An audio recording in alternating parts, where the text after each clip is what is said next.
ये जो डिस्क है ये कभी कभी रप्चर हो जाती है। अगर आपका जो बैक पेन है कुछ हफ्ते से ज्यादा चल रहा है तो आपको डॉक्टर को दिखाने की जरूरत है।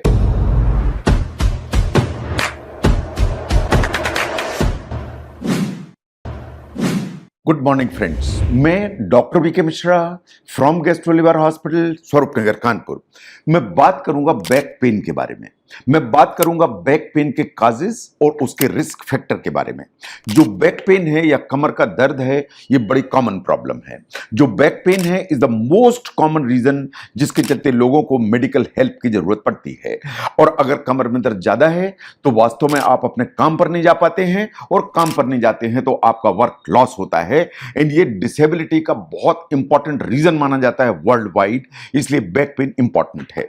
बट फॉर्चुनेटली जितने भी कमर में दर्द होते हैं या बैक पेन होते हैं उनको आसानी से करेक्ट किया जा सकता है। सिर्फ आप आराम करें घर पर और थोड़े से जो पेन किलर यूज करें तो उससे काम चल जाता है। ऑन एन एवरेज अगर आपकी एज 60 के नीचे है, साइंस ऐसा मानती है कि most of the back pain आराम से ठीक किए जा सकते हैं। लेकिन अगर प्रिवेंशन फेल होता है तो आपको होम ट्रीटमेंट चाहिए, आपको बॉडी के करेक्ट पोस्चर चाहिए, एंड बहुत रेयरली कभी कभी इसमें ऑपरेशन या सर्जरी की जरूरत पड़ती है। नो, अगर हम सिम्टम्स को ध्यान से देखें तो सिम्टम्स की रेंज है। रेंज इन द सेंस कि आपको बैक में मसल में दर्द हो सकता है या मसल एक कहते हैं इसको, शूटिंग पेन हो सकता है, बर्निंग का सेंसेशन हो सकता है, इन कभी कभी ऐसा स्टेबिंग सेंसेशन की फीलिंग आ सकती है। जो दर्द है वो कमर में हो सकता है, कभी कभी कमर से नीचे पांव में होता हुआ नीचे तक जा सकता है। इसका मतलब यह है कि जो दर्द है आपके पांव में रेडिएट हो सकता है। जब आप ट्विस्ट करते हैं, जब आप कोई चीज उठाते हैं, जब आप बैठ के उठते हैं या लेटने से बैठते हैं या वॉक करते हैं तो ये जो पेन है आपका वर्सन हो सकता है, इन आपको प्रॉब्लम क्रिएट कर सकता है। नो, जितने भी इस तरह के जो दर्द होते हैं क्या आपको वास्तव में डॉक्टर को दिखाने की जरूरत है? साइंस ऐसा मानती है कि मोस्टली जो इस तरह के बैक पेन होते हैं अगर आप सेल्फ केयर ठीक से करें, होम ट्रीटमेंट ठीक से करें तो most of the back pain with in weeks अपने आप ठीक हो जाते हैं। लेकिन अगर आपका जो बैक पेन है कुछ हफ्ते से ज्यादा चल रहा है तो आपको डॉक्टर को दिखाने की जरूरत है। और आपको ऐसा लगता है कि कमर का दर्द ज्यादा है और रेस्ट करने से नहीं जाता है तो आपको डॉक्टर के दिखाने की जरूरत है। No, there are certain situations जो शायद आपको डॉक्टर को जल्दी दिखाने की जरूरत है। इन द सेंस कि आपको कमर में दर्द है लेकिन वो दर्द आपके दोनों पैर में जा रहा है, इन लगभग पैर में जाने के अलावा ये आपका जो घुटना है उसके नीचे तक चला जा रहा है तो आपको फिर डॉक्टर को जल्दी दिखाने की जरूरत है। इसका कमर का दर्द पैर में गया और घुटने तक के नीचे तक गया तो डॉक्टर को जल्दी दिखाएं।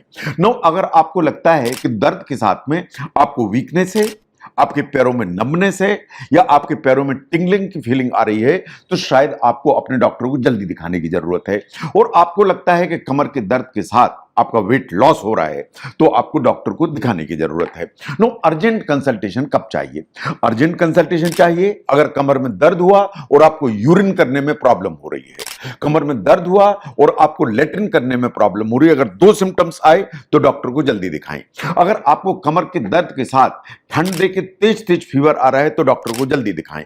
और कमर का दर्द अगर आपको कोई चोट लगने से आया, एक्सीडेंट के चलते आया या कमर में कोई इंजरी के चलते हुआ तो आपको डॉक्टर को जल्दी दिखाने की जरूरत है। नो, जो मोस्ट कॉमनली जो काजेज होते हैं बैक पेन के उनको जरा एक बार आप समझने की कोशिश करिए। जो हमारी कमर है उसमें बहुत सारी मसल्स और बहुत सारे लिगामेंट्स होते हैं। आप लगातार हेवी ऑब्जेक्ट लिफ्ट करते हैं, आप कोई ऑकवर्ड मूवमेंट करते हैं, आप डांस करते हैं, कोई चीज फ्लोर से लिफ्ट करते हैं, सडनली आपकी जो कमर की मसल में स्ट्रेन हो जाती हैं या लिगामेंट स्ट्रेन हो जाते हैं तो आपको बैक पेन या कमर में दर्द आ जाता है। ये बहुत कॉमन रीजन है। नंबर 2, जो हमारे जो वर्टिब्रा होते हैं या जो आपकी स्पाइन में बोन्स होते हैं इन्हें वर्टिब्रा कहते हैं, इनके बीच में एक डिस्क होती है या कुशन करने के लिए एक डिस्क होती है। ये जो डिस्क है ये कभी कभी रप्चर हो जाती है और उसमें से एक पल्पी मटेरियल पुश होता है बाहर की तरफ जो आपके नर्व्स को प्रेस करता है, जैसा आपको फोटोग्राफ में दिखाई दे रहा है। ये प्रेस करेगा तो नर्व प्रेशर में आएगी तो दर्द होगा। जो दर्द है वो बहुत ज्यादा होगा। इसे ठीक करने के लिए आप एक्सरे कराइए, सीटी स्कैन कराइए, एमआरआई कराइए, कंफर्म कराइए। इनका जो भी ट्रीटमेंट आपके डॉक्टर ठीक समझते हैं उसको ट्रीट कराने की जरूरत है। नंबर 3 पर आती है आर्थराइटिस। जैसे सभी जोड़ों में आर्थराइटिस हो सकती है, इन जोड़ों में हो सकती है, शोल्डर में हो सकती है, एल्बो ज्वाइंट में हो सकती सकती है। ऐसे ही जो आर्थराइटिस है वो आपकी कमर में जो वर्टिब्रा होते हैं या स्पाइन में वर्टिब्रा होते हैं उनके बीच में आर्थराइटिस हो सकती है। अगर ऐसे आर्थराइटिस है या ऑस्टियो आर्थराइटिस है वो वास्तव में इस तरह की जो जॉइंट्स हैं उनको इन्वॉल्व कर सकती है। अगर ऐसा है तो आपकी जो स्पाइनल कॉर्ड है या उसका जो पैसेज है वो कभी कभी हल्का सा नैरो होने लगता है, इसे कहते हैं स्पाइनल स्टेनोसिस। अगर स्पाइनल स्टेनोसिस होगी तो कमर में दर्द आएगा, ये दर्द दोनों पैरों में जाएगा और नीचे घुटने के नीचे तक चला जाएगा। तो स्पाइनल स्टेनोसिस जो है वो रिजल्ट है आर्थराइटिस का। अगर ये है तो ये तीसरा सबसे कॉमन रीजन है। चौथे नंबर पर आती है ऑस्टियोपोरोसिस। ऑस्टियोपोरोसिस में जो बोन है वो ब्रिटल हो जाती है, पोरस हो जाती है, खोखली हो जाती है और कमजोर हो जाती है। और चूंकि ये कमजोर हो जाती है तो स्पॉन्टेनियसली इसमें ब्रेक्स या क्रैक्स आने लगते हैं जो कमर के दर्द के लिए जिम्मेदार होते हैं। ये बढ़ती एज के साथ ये बड़ी कॉमन प्रॉब्लम है। ये कैल्शियम एंड विटामिन डी की कमी से होती है। तो ऑस्टियोपोरोसिस इज वन रीजन जिसके चलते बैक पेन आएगा।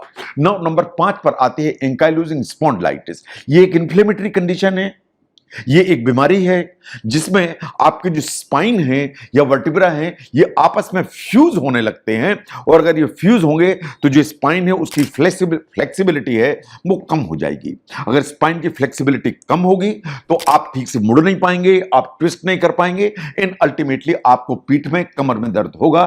तो बैक पेन का ये 5वां सबसे कॉमन कारण है। तो ये 5 कारण जो आपके सामने मैंने रखे ये सबसे कॉमन कारण है। बट नंबर 1 जो मसल स्पाज्म या स्पाइनल लिगामेंट का जो स्ट्रेन हो जाना है वो सबसे कॉमन कारण है। जो आप वजनदार सामान उठाते हैं, कोई चीज लिफ्ट करते हैं या कोई ऑकवर्ड मूवमेंट करते हैं जैसे dancing, jumping, bhangra, these are the areas जिससे इस तरह का दर्द आने का खतरा रहता है। नाउ रिस्क फैक्टर क्या है जो आपको बैक पेन ला सकते हैं? Age is the most common risk factor. जहां तक बैक पेन की बात है, बैक पेन हमेशा या मोस्टली 40 इयर्स की एज के बाद ही सामने आता है। Younger age, young people and teenagers इनमें बैक पेन की प्रॉब्लम नहीं है। But the most common age जिसके बाद बैक पेन कॉमनली एक्सपीरियंस होता है is 40। So age is the most common factor. Number 2 is the lack of exercise. आप कोई एक्सरसाइज नहीं करते, आप दिन भर सोफे पर लेटते हैं, टीवी देखते हैं, मंचिंग करते हैं। तो ये जो आपकी सेडेंटरी लाइफस्टाइल है तो आपके जो अनयूज्ड मसल्स हैं बैक में वो धीरे धीरे कमजोर होती चली जाती हैं एंड वो स्पाइन को प्रॉपर सपोर्ट नहीं देती हैं। नंबर 3 पर आता है वेट। अगर आपको ओबेसिटी है, आपका वेट एक्स्ट्रा है तो वास्तव में आपकी जो स्पाइन है या बैक है और उस पर एक एक्स्ट्रा स्ट्रेस होगी तो उसके चलते बैक पेन आने का डर रहेगा। नो जैसा मैंने आपके सामने रखा बहुत सारी डिजीजेज हैं, जैसे आर्थराइटिस है तो उसके चलते वर्टिब्रा प्रॉब्लम में है तो एक बैक पेन आएगा। कैंसर जैसी जो प्रॉब्लम है वो कभी स्पाइन को इन्वॉल्व करती हैं, जिसे कहते हैं कि स्पाइन में अगर सेकेंडरीज डिपॉजिट हो जाएंगी तो back pain is a very common and very serious problem. कभी कभी हमारे देश में जो स्पाइन है उसकी जो टीबी की बीमारी है या जिसे पॉट स्पाइन कहते हैं इज अ कॉमन प्रॉब्लम, वो कभी बैक पेन लेकर आ जाती है।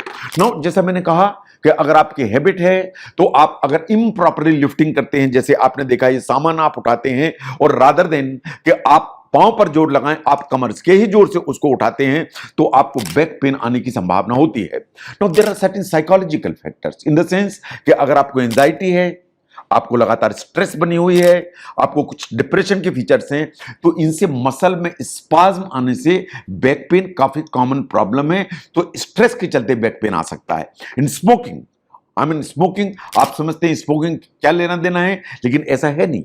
जो स्मोकर्स हैं उनमें बैक पेन की जो इंसिडेंस है वो हमेशा हायर है, इसलिए कि अगर आप कंटिन्यूअसली स्मोक करते हैं तो आपको खांसी होगी तो बैक की मसल का स्पाज्म होगा तो बैक मसल में पेन आएगा। ऐसे ही अगर खांसी ज्यादा होती है तो आपको डिस्क के हर्निएशन की जो पॉसिबिलिटी है वो ज्यादा होगी। ऐसे ही जो स्मोकिंग है वो वास्तव में जो ब्लड सप्लाई है उसको हैम्पर करती है, तो ऑस्टियोपोरोसिस का जो इंसिडेंस है वो हमेशा बढ़ता है and that is one of the reason जिसके चलते बैक पेन आता है। तो अगर हम ध्यान से देखें, बैक पेन या कमर का दर्द is a very common problem. इसके चलते आपके वर्किंग डेज लॉस होते हैं, आपको वास्तव में बार बार डॉक्टर के यहां जाना पड़ता है। ऐसा माना जाता है कि मोस्टली इस तरह की जो बैक पेन है रेस्ट या होम ट्रीटमेंट से ठीक हो जाते हैं।